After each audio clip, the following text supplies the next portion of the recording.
Chapter 3 matrices exercise 3.1 start करने से पहले सबसे पहले हम पढ़ेंगे मैट्रिक्स क्या होता है। मैट्रिसेस को मैट्रिक्स भी कह सकते हैं। तो मैट्रिक्स क्या होता है? It is an arrangement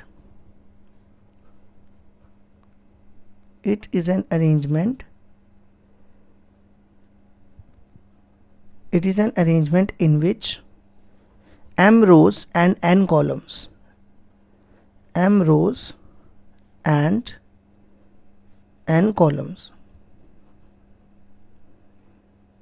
is called matrix. Matrix क्या होता है? एक अरेंजमेंट जिसमें m रोज और n कॉलम्स हो, उसको मैट्रिक्स कहते हैं। जैसे मैं आपको इसकी रिप्रेजेंटेशन बताता हूँ। ये मैट्रिक्स की रिप्रेजेंटेशन बताने जा रहा हूँ। देखो, फर्स्ट रो के फर्स्ट एलिमेंट का नाम होता है A11, फिर ऐसे फर्स्ट रो के सेकंड एलिमेंट का नाम A12, फिर A13 up to so on A1n। ठीक है। फिर सेकंड रो के फर्स्ट एलिमेंट का नाम A21, A22, A23 up to so on A2n। ऐसे ही next A31, A32, A33 up to so on A3n। इसको थोड़ा सा आगे करते हैं। और ऐसी सो ऑन लास्ट रो को लिखते हैं AM1, AM2, AM3 up to so on AMN। ठीक है। अब देखो, ये जो ऐसे होती है ना हॉरिजॉन्टल रोज होती हैं। ये देखो हॉरिजॉन्टल रोज है। ये कितनी रोज है? m रोज है। और ऐसे देखो वर्टिकल कॉलम्स है। देखो कितने कॉलम्स है? n कॉलम्स है। ठीक है। ये हो गया मैट्रिक्स। अब आ जाओ, मैट्रिक्स में नेक्स्ट टॉपिक आता है order of a matrix. Order of a matrix क्या होता है? It is defined as a number of rows into number of columns. Number of rows into number of columns is called order of a matrix. मैं आपको example देके समझाता हूँ। देखो क्या लिखी मैंने इसकी definition. Order of a matrix क्या होता है? Number of rose into number of columns. जैसे फॉर एग्जाम्पल एक मैट्रिक्स लेते हैं। ये ले लिया मैंने 1 2 3 4 5 6। अब आपको इसका ऑर्डर बताना है। इसको ऑर्डर क्या होगा? देखो इसमें कितनी रोज है, मैंने आपको बताया ना हॉरिजॉन्टल रोज। देखो 1 रो 2 रो, तो सबसे पहले लिखना है रोज 2, फिर इसके बीच में इनटू। अब कॉलम्स देखो कितनी है 1 2 3, तो इसको ऑर्डर क्या हो गया 2 इंटू 3। ठीक है। अब आ जाओ एक और एग्जांपल लेते हैं। ऐसे ले लेते हैं 1 3 1। ठीक है। अब हमें इसको ऑर्डर बताना है। इसको ऑर्डर देखो क्या होगा। देखो इसमें कितनी रोज हैं? 1 रो 2 रो 3 रो, और कॉलम देखो कितने हैं? सिर्फ एक कॉलम है। तो रोज कितनी है? 3 और कॉलम है 1, तो इसको ऑर्डर हो गया 3 इंटू 1। ये होता है order of a matrix.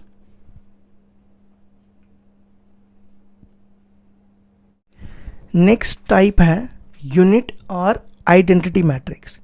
Unit को आइडेंटिटी मैट्रिक्स भी कहते हैं। ठीक है। इसमें क्या होगा? ये भी स्क्वायर मैट्रिक्स होगा। इसकी जो डायगोनल एंट्री होगी ना वो 1 होगी, बाकी सारी 0 होंगी। देखो बाकी सारी जीरोस। ठीक है। इसको हम आई से डिनोट करते हैं। किससे डिनोट करते हैं? आई से। ये इस फॉर्म में भी हो सकता है, 2 क्रॉस 2 में भी हो सकता है।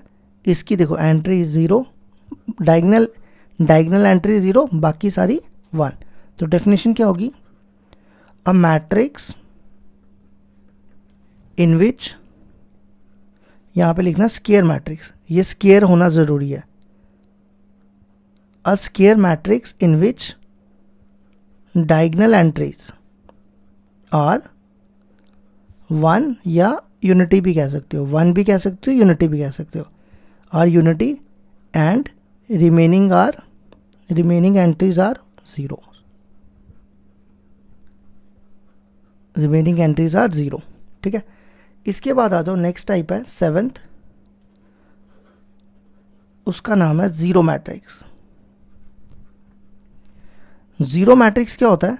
जिसकी सारी एंट्री 0 हो, वो ऑर्डर कोई भी हो सकता है, ये ज़रूरी नहीं स्क्वायर हो, ये भी हो सकता है, या ऐसा भी हो सकता है, कोई भी ऑर्डर हो। ठीक है, लेकिन सारी एंट्रीज क्या होनी चाहिए? 0। ठीक है, इसके बाद नेक्स्ट टॉपिक आता है equality of matrix. Equality of matrix, equality of matrix में क्या होगा? हमारे पास 2 मैट्रिक्स दिए हुए हैं इस फॉर्म में, ए बी सी डी, और दूसरा मैट्रिक्स है A1 B1 C1 D1। ठीक है, ये मैट्रिक्स कब इक्वल होंगे? ये कौन सी कंडीशन में इक्वल होंगे? जब A इक्वल टू A1 होगा, B equal to B1, C equal to C1 और D इक्वल टू D1। अगर ये कंडीशन होगी तभी ये दोनों मैट्रिक्स इक्वल होंगे।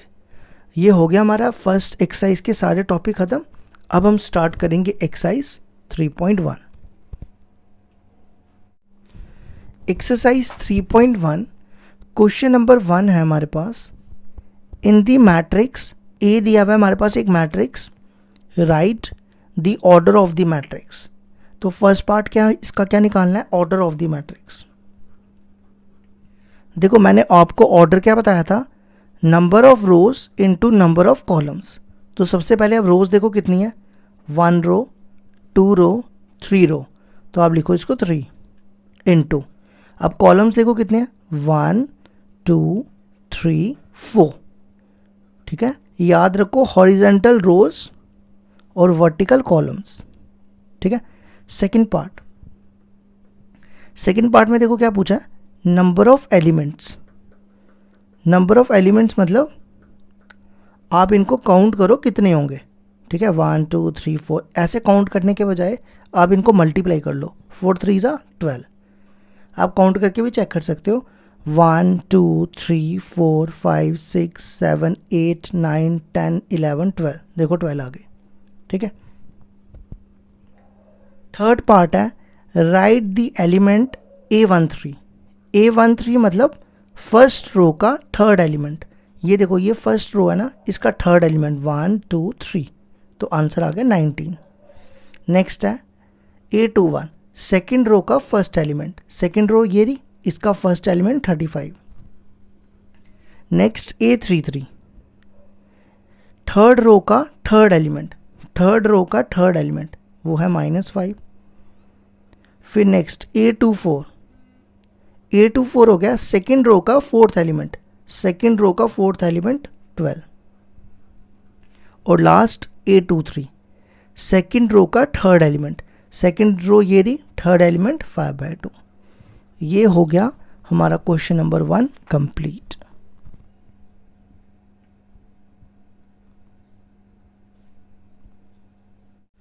क्वेश्चन नंबर 2 है हमारे पास, if a matrix has 24 elements, what are the possible orders it can have?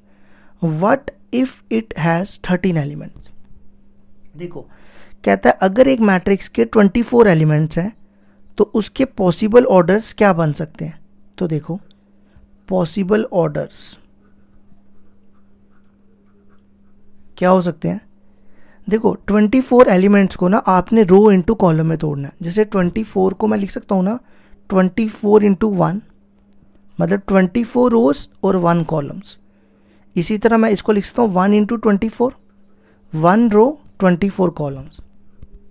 अच्छा 24 को ऐसा भी लिखा जा सकता है 8 इंटू 3, 8 रोज 3 कॉलम्स, 3 इंटू 8, 12 इंटू 2, 2 इंटू 12। ठीक है, या 6 इंटू 4, 4 इंटू 6। और तो नहीं कोई रहेगा, बस यही आएगा ना। ठीक है, इसके बाद इसने सेकंड पार्ट पूछा है what if it has 13 elements, तो इसको आप फर्स्ट कर दो और इसको सेकंड, तो ऑर्डर्स क्या आएंगे उसके, अगर 13 एलिमेंट्स हैं तो बनेगा 13 इंटू 1 या 1 इंटू 13, यही होगा ना। तो ये हो गया हमारा question number 2 complete. Question number 3 है हमारे पास, if a matrix has 18 elements what are the possible orders it can have, what if it has 5 elements. Same question number 2 की तरह, अगर 18 एलिमेंट्स हैं तो उसके पॉसिबल ऑर्डर्स क्या बनेंगे, तो देखो क्या बनेंगे, पहला 18 into 1, 1 into 18, 6 into 3, 3 into 6, 9 into 2, 2 into 9, और तो नहीं बनेगा कोई, बस इतने ही आएंगे ना। सेकंड पार्ट है, अगर उसके 5 एलिमेंट्स हैं तो ऑर्डर क्या बनेंगे, 5 इंटू 1 या 1 इंटू 5, यही बन सकते हैं, इसके अलावा तो 5 का कोई और मल्टीपल होगा नहीं। तो ये हो गया हमारा क्वेश्चन नंबर 3 भी कंप्लीट।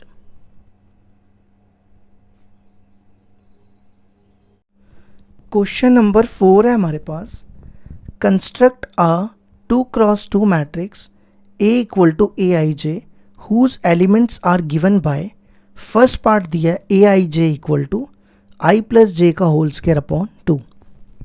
देखो कैसे करेंगे, सबसे पहले हम 2x2 का मैट्रिक्स कंस्ट्रक्ट करेंगे। 2x2 मतलब 2 रोज और 2 कॉलम्स। ये देखो इसका नाम रख रहा हूँ A11, A12, A21 और A22। देखो मैंने ये 2x2 का मैट्रिक्स कंस्ट्रक्ट कर दिया, ठीक है। अब फर्स्ट पार्ट देखो हमारे पास क्या दिया है, a i j equal to i plus j का होल स्क्वायर अपॉन 2, ठीक है। हमने क्या करना है, इसको यूज़ करके ये चारों की वैल्यूज़ निकालनी है। तो सबसे पहले निकालेंगे A11। आपने क्या करना है, इसको ना फर्स्ट पार्ट यहाँ दे दो। देखो क्या करना है आपने, आई की जगह 1 और जे की जगह 1, दोबारा सुनो, आई की जगह 1 और जे की जगह 1, तो डालो आई की जगह 1 और फिर जे की जगह 1, तो ये बन गया 2 का स्क्वायर, ये 2 और 2 कैंसिल तो बचेगा 2, ठीक है। नेक्स्ट निकालना है A12। उसके लिए आपने क्या करना है, आई की जगह 1 और जे की जगह 2, 1 प्लस 2 का होल स्क्वायर अपॉन 2, 1 प्लस 2 3, 3 का स्क्वायर 9, ठीक है। इसी तरह नेक्स्ट आपने निकालना है A21। तो इसमें भी यही सेम, आई की जगह 2 और जे की जगह 1, 2 प्लस 1 का होल स्क्वायर अपॉन 2, तो ये हो गया 3 का स्क्वायर 9 अपॉन 2, ठीक है। उसके बाद नेक्स्ट हमें निकालना है A22। वो क्या हो जाएगा, आई की जगह 2 और जे की जगह 2, 2 प्लस 2 का होल स्क्वायर अपॉन 2, 2 प्लस 2 4, 4 का स्क्वायर 16, तो ये कैंसिल हो जाएगा 8, ठीक है। फिर आपने क्या करना है, ये सारी वैल्यूज़ इस वाले मैट्रिक्स में डाल देनी है। देखो मैं यहाँ पे डाल रहा हूँ A इक्वल टू, सबसे पहले A11 की वैल्यू 2, फिर A12 की वैल्यू 9/2, फिर A21 की वैल्यू 9/2 और A22 की वैल्यू 8। ये आ गया हमारे फर्स्ट पार्ट का आंसर।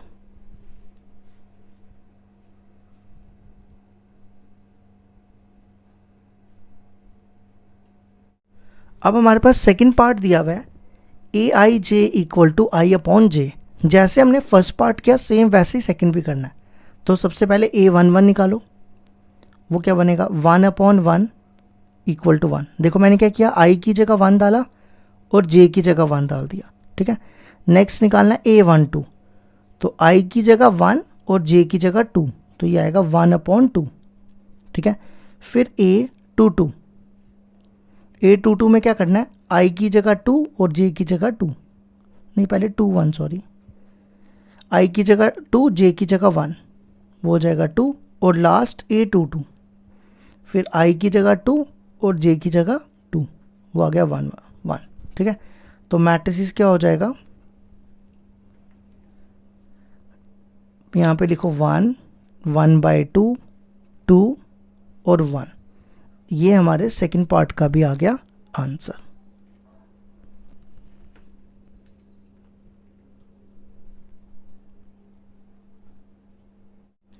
अब हमारे पास क्वेश्चन नंबर 4 का थर्ड पार्ट है, a i j equal to i plus 2j का whole square upon 2।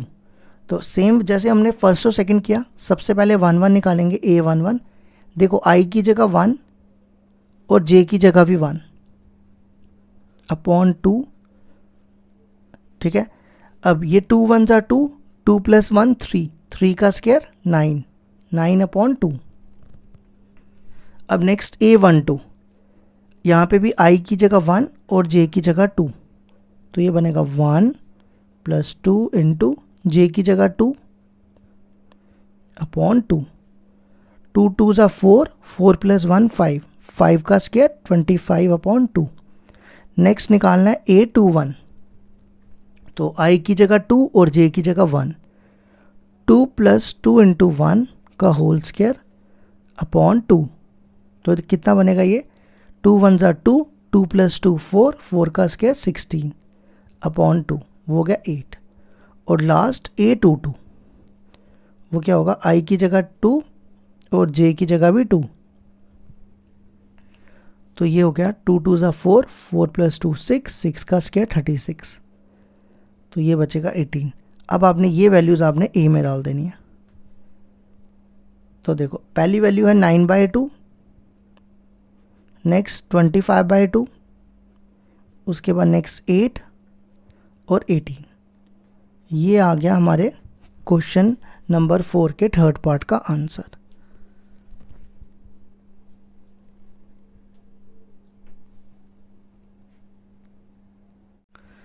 Question number 5 है हमारे पास, construct a 3x4 matrix whose elements are given by aij equal to 1/2 minus 3i plus j। ये है first part, और second part है aij equal to 2i minus j। देखो कैसे करेंगे, सबसे पहले हमें बोला है 3x4 का मैट्रिक कंस्ट्रक्ट करो, तो सिंपल है, 3 इंटू 4 का मतलब ध्यान देना 3 रोज और 4 कॉलम्स। ये देखो ऐसे 1 रो 2 रो 3 रो, 1 कॉलम 2 कॉलम 3 कॉलम 4 कॉलम। तो देखो मैं यहाँ पे बना रहा हूँ a11 a12, देखो एक कॉलम 2 कॉलम, a13 तीसरा कॉलम और ये चौथा कॉलम। ठीक है, और रो देखो भी मैंने एक ही बनाई है। अब सेकंड रो 2 1 2 2 a23 2 4, ये 1 रो और ये 2 रो, बनानी कितनी है 3 रोज, a31 a32 a33 और a34। ठीक है, अब आ जाओ फर्स्ट पार्ट पे। फर्स्ट पार्ट दिया aij equal to 1/2 mod of -3i plus j। तो हम एक एक करके ये सारे एलिमेंट्स निकालते जाएंगे और वापस इसमें डालेंगे। तो सबसे पहले a11, तो आपने क्या करना है, आई की जगह 1 और जे की जगह 1, तो आई की जगह 1 डालोगे, -3 इंटू 1 और जे की जगह 1। ठीक है, अब आप इसको सॉल्व करो, देखो ये बनेगा, मैं यहाँ पे रफ में बताऊंगा, -3 + 1 वो हो गया -2, तो मॉड ऑफ -2 कितना हो जाएगा 2, तो ये और ये कैंसिल होके आ जाएगा 1। ठीक है, ऐसे ही नेक्स्ट निकालो a12 a12। अब हम नेक्स्ट निकालेंगे a12, तो हमने क्या करना है, आई की जगह 1 और जे की जगह 2, तो यहाँ डालो आई की जगह 1, तो ये बनेगा -3 इंटू 1 प्लस जे की जगह 2, तो ये कितना हो जाएगा, -3 इंटू 1 -3 प्लस 2 -3 प्लस 2, ये हो गया मॉड ऑफ -1, वो हो जाएगा 1 और ये वाला 2, तो ये आ जाएगा 1/2। ठीक है, फिर नेक्स्ट a13, आई की जगह 1 और जे की जगह 3, यहाँ डालो 1/2 -3 × 1 + 3, तो -3 × 1 3, -3 + 3 0, ये पूरा 0 हो गया। ऐसे ही A21 निकालो, तो देखो क्या करना है, I की जगह 2 और J की जगह 1, 3 × 2 + 1, तो ये कितना होगा, -6, -6 + 1 -5, और -5 का मॉड 5, तो ये हो जाएगा 5/2। ठीक है, अब नेक्स्ट A22, अब क्या करना है, I की जगह 2 और J की जगह 2, -3 × 2 + 2, 3 2 = 6, -6 + 2 -4, और मॉड ऑफ -4 कितना होता है, 4, तो ये बनेगा 2। ठीक है, नेक्स्ट निकालो A23, तो क्या करना है, I की जगह 2 और J की जगह 3, तो ये कितना हो जाएगा, 3 2 = 6, -6 + 3 -3, मॉड ऑफ -3 3 अपॉन ये वाला 2। ठीक है, अब नेक्स्ट निकालो A31, तो यहाँ पे I की जगह 3 और J की जगह 1, तो ये हो जाएगा -3 × 1 और 3 और J की जगह 1, तो ये हो गया -9, -9 + 1 -8, -8 का मॉड हो गया 8, तो 8/2, ये वाला 2, ये हो गया 4। अब नेक्स्ट A32, तो क्या करना है अब आपने, यहाँ पे I की जगह 3 और J की जगह 2,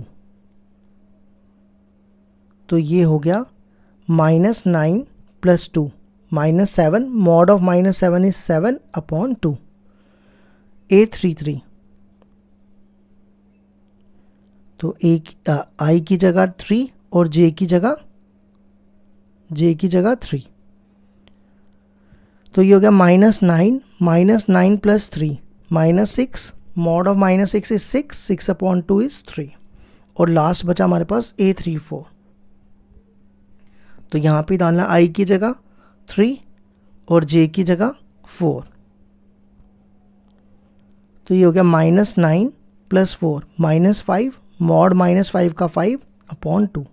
ठीक है, अब आपने लास्ट स्टेप क्या करना है, ये सारी वैल्यूज इसमें डाल देनी है। देखो, तो सबसे पहले A11 1, फिर A12, ऐसे ही सबकी डालता जा रहा हूँ। ठीक है, 1/2 0, फिर नेक्स्ट A13 हो गया, मैंने A14 नहीं निकाला ना, हाँ मैंने A14 नहीं निकाला है, तो देखो मैं यहाँ पे A14 निकाल देता हूँ, I की जगह 1 और J की जगह 4, तो ये -3 + 4 1 हो गया, तो 1/2। ठीक है, फिर A21 5/2, नेक्स्ट देखो 2, फिर अगला 3/2, A23, मैंने A24 भी नहीं निकाला है, ले भाई मैंने ना A24 नहीं निकाला है, तो मैं A24 को यहाँ निकाल देता हूँ, 1/2, I की जगह हो जाएगा 2 और J की जगह 1 4, -6, इसको सॉल्व कर लेना, 1 आएगा, फिर नेक्स्ट है 4,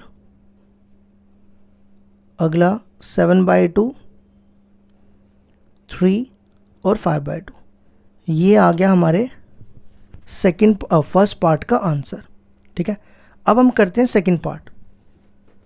सेकंड पार्ट देखो क्या,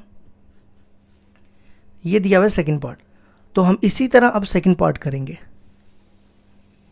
तो सेकंड पार्ट आ जाओ, AIJ दिया हुआ है, ट्वाइस ऑफ I - J, तो इसमें भी हमने सारी वैल्यूज़ निकालनी है जैसे फर्स्ट में निकाली। सबसे पहले A11, I की जगह 1 और J की जगह 1, 2 1 = 2, 2 में से 1 गया 1, फिर A12, यहाँ पे भी I की जगह 1 J की जगह 2, वो हो जाएगा 0। नेक्स्ट A13, I की जगह 1 J की जगह 3, ये हो जाएगा -3 -1। अब नेक्स्ट A14, I की जगह 1 J की जगह 4, हो गया -2। नेक्स्ट A21, यहाँ पे भी I की जगह 2, J की जगह 1, 2 2 ज़ा 4, 4 में से 1 गया 3। नेक्स्ट A22, I की जगह 2 और J की जगह 2, 2 2 ज़ा 4, 4 में से 2 गया 2। नेक्स्ट A23, यहाँ पे भी I की जगह 2 और J की जगह 3, 2 2 ज़ा 4, 4 में से 3 1। नेक्स्ट A24, यहाँ पे I की जगह 2 और J की जगह 4, 2 2 ज़ा 4, 4 माइनस 4 0। फिर next A31, 2 into 3 -1, 6 minus 1 5। Next A32, 2 into 3 -2, 6 minus 2 -4। फिर A33, 2 इंटू 3 -3 और लास्ट A34, 2 इंटू 3 -4, 2 3 ज़ा 6, 6 में से 4 गए 2। अब ये सारी वैल्यूज़ A में डाल दो। देखो कैसे लिखेंगे, पहली 1 0 -1 -2 3 2 1 0 5 4 3 और 2। ये आ गया हमारे क्वेश्चन नंबर 5th का सेकंड पार्ट का आंसर।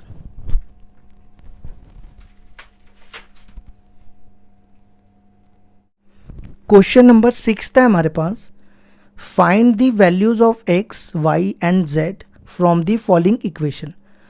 और हमारे पास फर्स्ट पार्ट ये दिया हुआ है, सेकंड ये है और थर्ड ये है। इन तीनों पार्ट्स में हमें x, y, z की वैल्यू निकालनी है। तो सबसे पहले फर्स्ट पार्ट देखो, 4 3x 5 y z 1 और 5। तो देखो सबसे पहले कंपेयर करो, 4 इक्वल टू वाई, तो y हो जाएगा 4, ठीक है।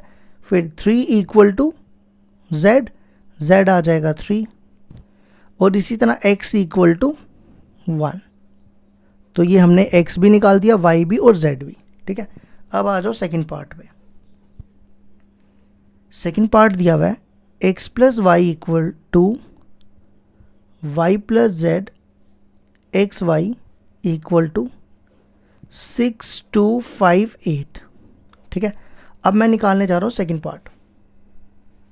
देखो इसको इससे कंपेयर करो, x प्लस वाई कितना हो जाएगा, इक्वल टू 6।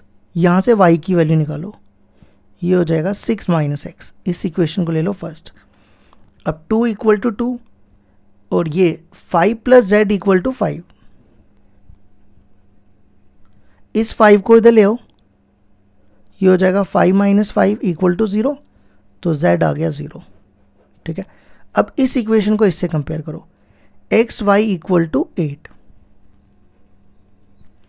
यहां पे अब y की वैल्यू डालो, y की वैल्यू है ना 6 माइनस एक्स, यहां डालो y की जगह 6 माइनस एक्स इक्वल टू 8। इसको करो सॉल्व, ये क्या बनेगा 6x minus x square equal to 8। इन दोनों टर्म्स को उधर ले जाओ, ये इस तरफ आएगा x square minus 6x plus 8। अब हम इसकी मिडिल टर्म तोड़ेंगे। देखो कैसे, कितना नंबर आना चाहिए, 8 आना चाहिए ना, तो कौन से दो नंबर है 4 और 2, इन दोनों में x कॉमन, इन दोनों में -2 कॉमन, तो इन दोनों में x माइनस 4 कॉमन और बचेगा x माइनस 2। तो क्या आएगा, x माइनस 4 इक्वल टू 0 और x माइनस 2 इक्वल टू 0। तो x हो जाएगा 4 और x हो जाएगा 2, ठीक है। अब हम निकालते हैं y।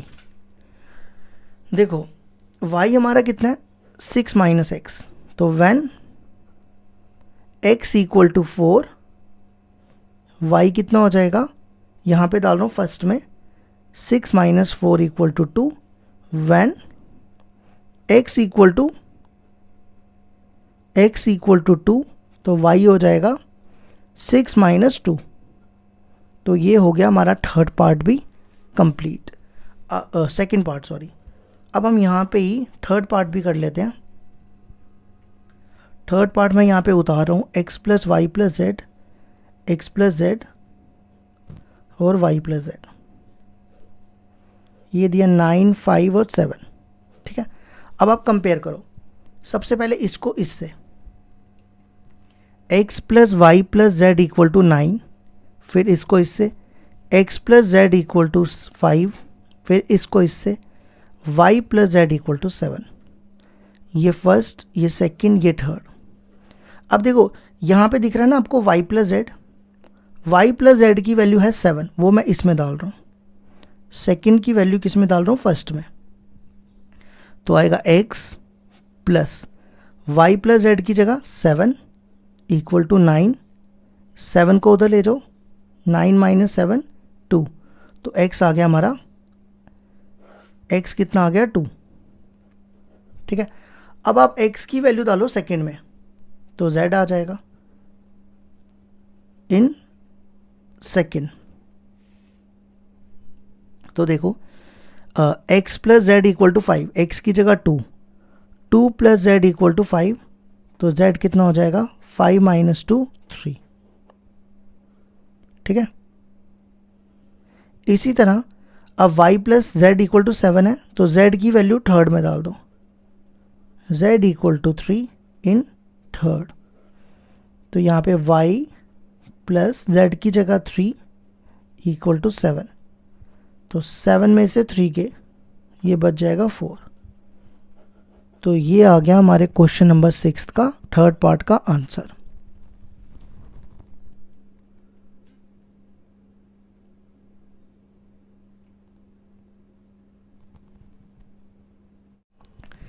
क्वेश्चन नंबर 7 है हमारे पास, find the value of a, b, c and d from the equation. और हमारे पास ये दो इक्वेशनें दी हुई हैं, हमें क्या निकालना है, a, b, c, d की वैल्यू।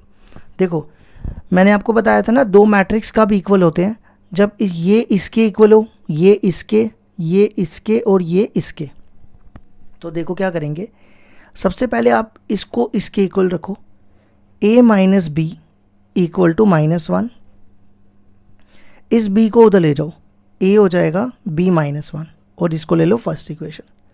अब इसी तरह twice of a plus c equal to 5, इसको ले लो सेकेंड इक्वेशन। फिर twice of a minus b equal to 0, और b को इधर ले आओ, twice of a equal to b, और इस इक्वेशन को ले लो सेकेंड और थर्ड। फिर 3c plus d equal to 13, इसको ले लो फोर्थ। अब क्या करो, a की वैल्यू है ना जो, वो इस थर्ड में डालो। तो देखो मैं क्या कर रहा हूं, फर्स्ट वाली वैल्यू किस में डाल रहा हूं, थर्ड में। तो देखो 2a, a है ना यहाँ पे, a की जगह b minus 1 equal to b, तो ये हो जाएगा 2b minus 2 equal to b। b को इधर लाओ और 2 को उधर, 2b माइनस b, ये 2 इधर चला जाएगा, तो b आ जाएगा 2। ठीक है, अब क्या करो, b की वैल्यू आप डालो फर्स्ट में, तो a निकल आएगा, b इक्वल टू 2 इन 1, तो a दिया हमारे पास b माइनस 1, तो यहाँ पे b की वैल्यू डालो 2, 2 माइनस 1 1, तो a आ गया हमारे पास 1। अब a की वैल्यू डालो सेकंड में, तो c निकल आएगा, a equal to 1 in second. तो देखो सेकंड की वैल्यू क्या है, twice of a plus c equal to 5, a की जगह 1 प्लस सी इक्वल टू 5, ये हो गया 2 प्लस सी इक्वल टू 5, 2 को इधर ले जाओ, 5 माइनस 2 3, c निकल गया। अब c की वैल्यू फोर्थ में डालो, तो d निकल आएगा इन फोर्थ। तो देखो यहाँ पे है 3c की value 3 into 3 plus d equal to 13, 3 3 9, और 9 को उधर ले जाओ, 13 माइनस 9 हो जाएगा कितना 4, तो डी निकल गया 4। ये हो गया हमारा question number 7 complete.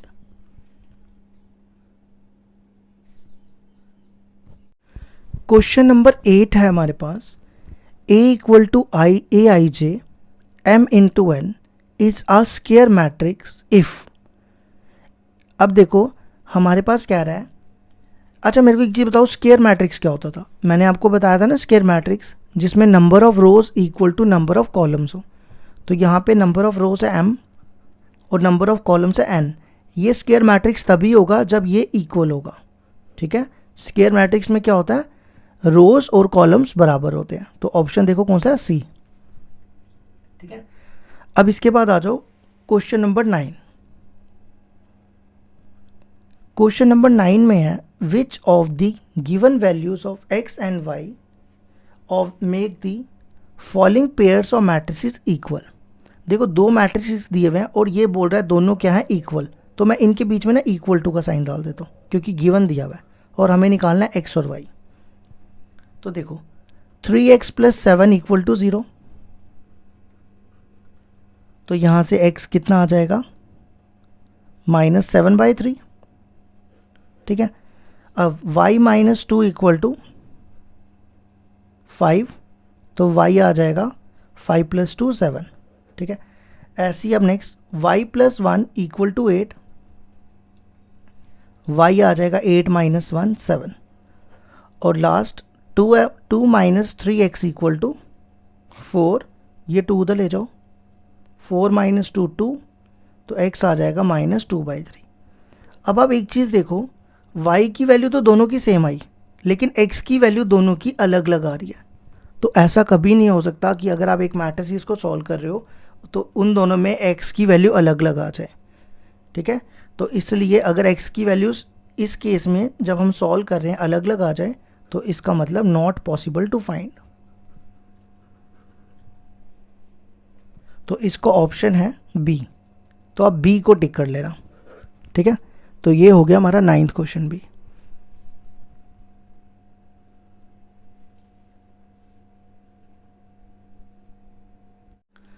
Question number 10 है हमारे पास, the number of all possible matrices of order 3 into 3 with each entry 0 और 1।